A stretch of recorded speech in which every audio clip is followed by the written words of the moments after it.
an Oscar-nominated dramatic performance, a role in a troubled production, and a final farewell in a family comedy sequel. Keep watching for the last on-camera appearances of some of the greatest film icons. Though his iconic Oscar-winning role as the Joker in The Dark Knight was released posthumously, Brokeback Mountain star Heath Ledger was filming Terry Gilliam's whimsical film, The Imaginarium of Dr. Parnassus, when he died in January 2008 from an accidental overdose of prescription drugs. The storyline was reworked, and other actors stepped in to play the same part, including Johnny Depp, Jude Law, and Colin Farrell. In its review of the film, the New York Times notes how Ledger's death, quote, haunts the movie. Before he died, Ledger's final public appearances were a series of filmed press junket interviews for I'm Not There, a Bob Dylan biopic, conducted mere weeks before his death. Eerily enough, I'm Not There used a similar method of casting to the eventual final form of The Imaginarium of Dr. Parnassus, with Ledger just one of multiple actors who played the iconic musician. In one of his final questions, critic Brett Martin asks Ledger what his own biopic would be titled if he had other actors stepping in to play him. Ledger's response is fitting enough. Yeah, I don't know.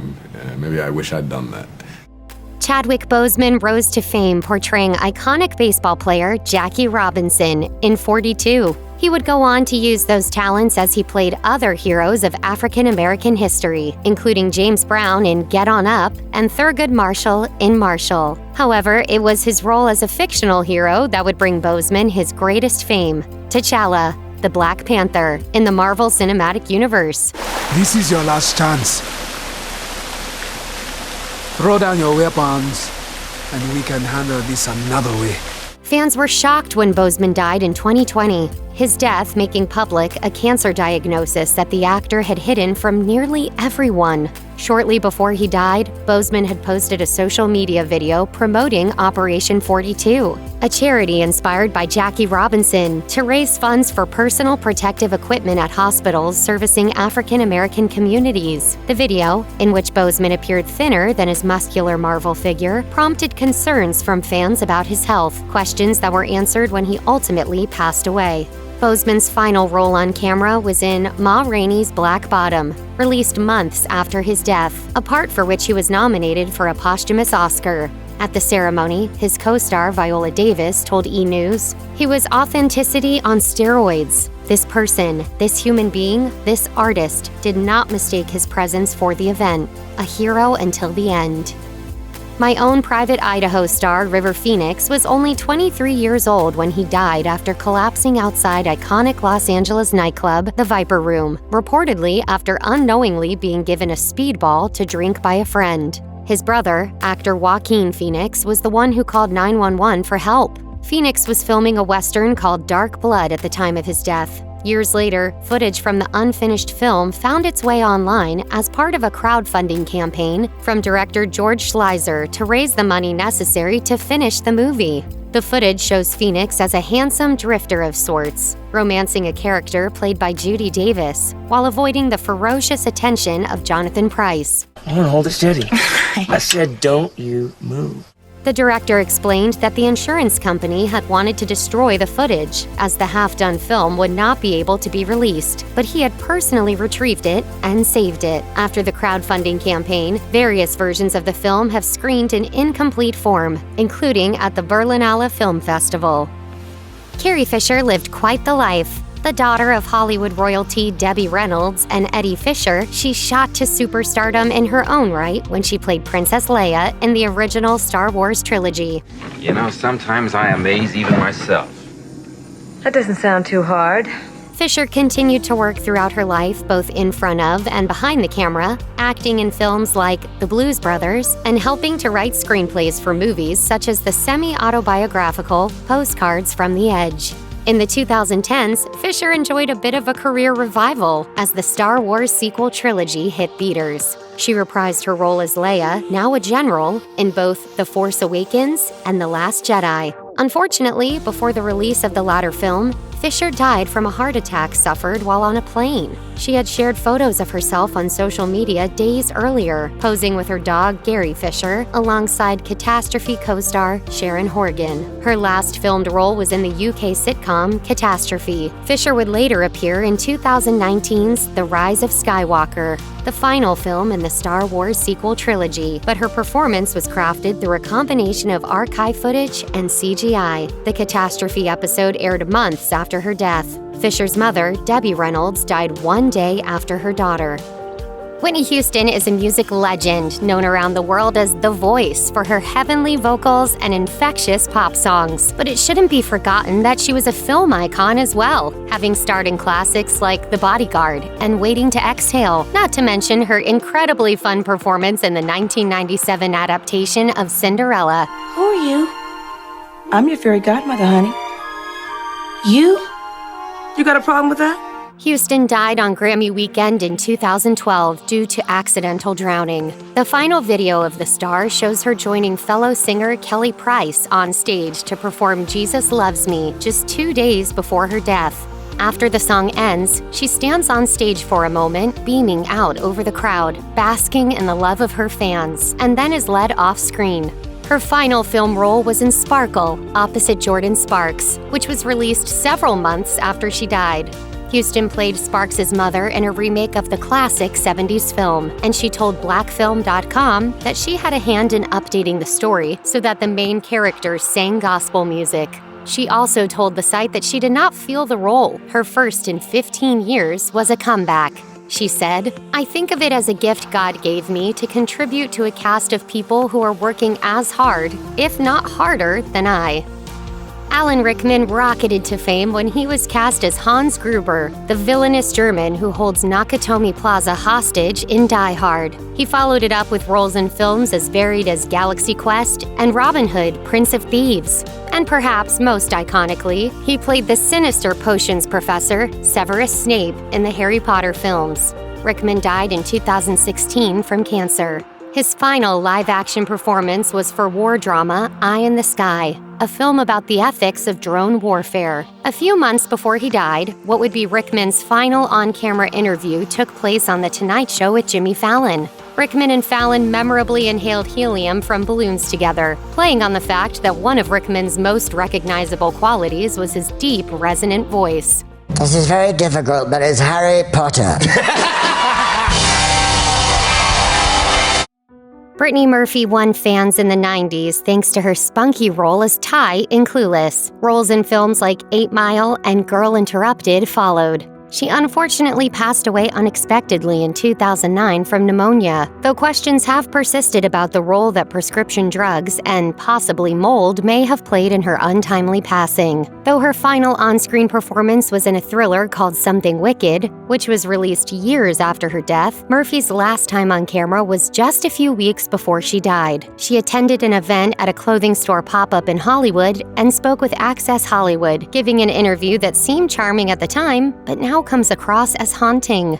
As far as having a New Year's resolution, I'd love to have a child next year. Murphy was married to a screenwriter named Simon Monjack at the time of her death. Eerily, Monjack died several months after his wife of similar causes. It's fair to say that in all of Hollywood's history, few celebrities have contained as many multitudes as Elizabeth Taylor. Child actor, tabloid fixture, respected actor, trailblazing activist. She was the full package and then some. Her iconic acting career included roles in classic films like Who's Afraid of Virginia Woolf and Cat on a Hot Tin Roof, and devoted fans followed the ups and downs of her tumultuous personal life through 8 marriages and more than 100 hospitalizations. Taylor was one of the first stars to acknowledge the HIV/AIDS epidemic, and she became one of the hardest-working celebrity activists helping to seek a cure. Funding for this bill has been, at best, totally inadequate. After the death of her close friend, Rock Hudson, she helped found AMFAR, the leading advocacy and research organization for those living with the disease. The actor became somewhat of a recluse in her final years due to various health issues. On one of her last red carpet appearances, Taylor was asked if she'd ever get married again. Her response was both amusing and legendary. His too cool image has come to represent a certain era of Americana, symbolizing both the rebelliousness of youth and the eternal beauty of youth lost too soon. When James Dean died at the age of 24, the iconic actor wasn't really famous yet. His starring role in East of Eden was the only film that had been released when he passed away in a fateful car crash on a lonely stretch of California highway. Rebel Without a Cause, his most iconic film, was still a month away from hitting theaters. Dean had just finished filming the generation-spanning Texas oil epic Giant at the time of his death. In the film, he plays an oil tycoon at war with the local family he used to work for, played by Rock Hudson and Elizabeth Taylor. While shooting the movie for which he would be nominated for his second posthumous Oscar, Dean appeared in a safe-driving PSA alongside actor Gig Young. Instead of parroting the national slogan popular in the 50s, "Drive safely, the life you save might be your own," Dean ad-libbed. He instead eerily warned viewers, "Take it easy driving. The life you might save might be mine." Less than 2 weeks later, he would be dead. Though he had roles in classic films like Cat on a Hot Tin Roof, Butch Cassidy and the Sundance Kid, and The Long Hot Summer, legendary film star Paul Newman didn't win a competitive Oscar until 1986's The Color of Money. He was given the Jean Hersholt Humanitarian Award in 1994, in part because 100% of the proceeds from his mega-successful Newman's Own salad dressing empire still go to charity. I'm going with them all the way. Newman's once prolific career slowed down in his later years. His final live-action film role was in 2002's Road to Perdition, which netted him one final Oscar nomination. He formally retired from acting in a 2007 interview with Barbara Walters, telling her, "I'm not able to work anymore as an actor at the level that I would want to." However, the actor was still his charming, active self. Footage from the interview shows him giving Walters a ride in his race car. Like his one-time friend, James Dean, Newman had a love of racing. His final on-camera interview, 6 months before he died of lung cancer, was with the Fine Living Network. Newman could be seen coughing as he reflected on trying to keep healthy as he aged, telling author Renee Liu that he was, quote, "working on my body at the moment." Liu reflected to Inside Edition, "His presence is, at once overwhelming, and his eyes really are that blue, the weak in the knees blue." In his early career, Marlon Brando was one of the hunkiest actors in Hollywood. Oh, hi. Yeah, where's the little woman? However, later in life, he developed a host of health problems, something that happens to the best of us, and died of pulmonary fibrosis in 2004. His final on-screen role was in The Score, a heist film that teamed him with Robert De Niro, who had played a younger version of Brando's character in The Godfather Part 2. Brando was reportedly so difficult to work with at the end of his life that he supposedly refused to smile in what would ultimately be his final scene ever on camera. The smile was later added digitally. Weeks before his death, Brando reprised his role in The Godfather for a video game adaptation of the iconic film, fittingly delivering his last lines for a character on his deathbed. Filmed roles aside, one of Brando's final public appearances was in 2001, a few years before his death, at a Michael Jackson celebration. The King of Pop reportedly personally paid Brando $1 million for his participation. Brando's long speech, which was rambling and borderline incomprehensible, was ultimately cut from the television broadcast of the event, an unfortunate end to a legendary career.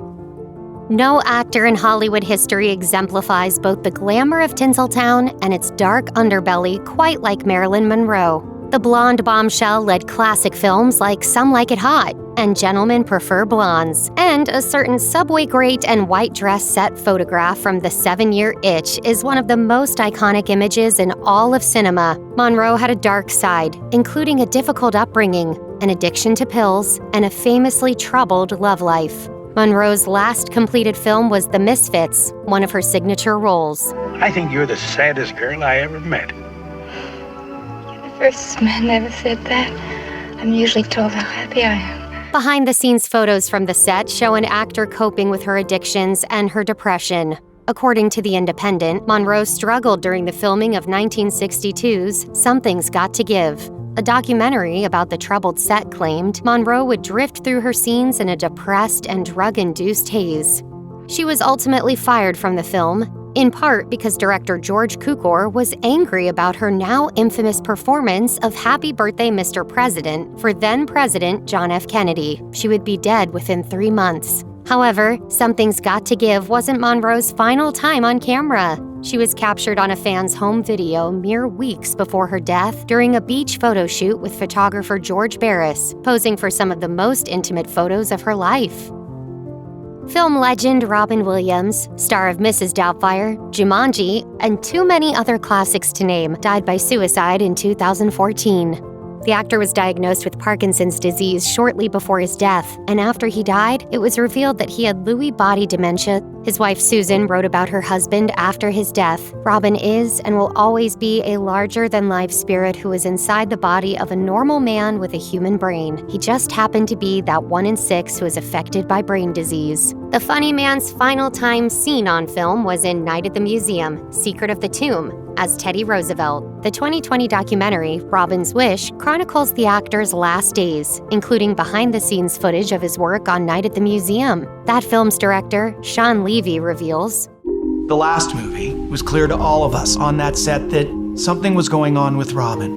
A few days before his death, he attended an art gallery show in the Bay Area, showing work by a local artist who had become a friend. The final photos taken of the star show him in a black suit, speaking with the other attendees. "Smile, my boy. It's sunrise." If you or anyone you know is having suicidal thoughts, please call the National Suicide Prevention Lifeline at 1-800-273-TALK 8255.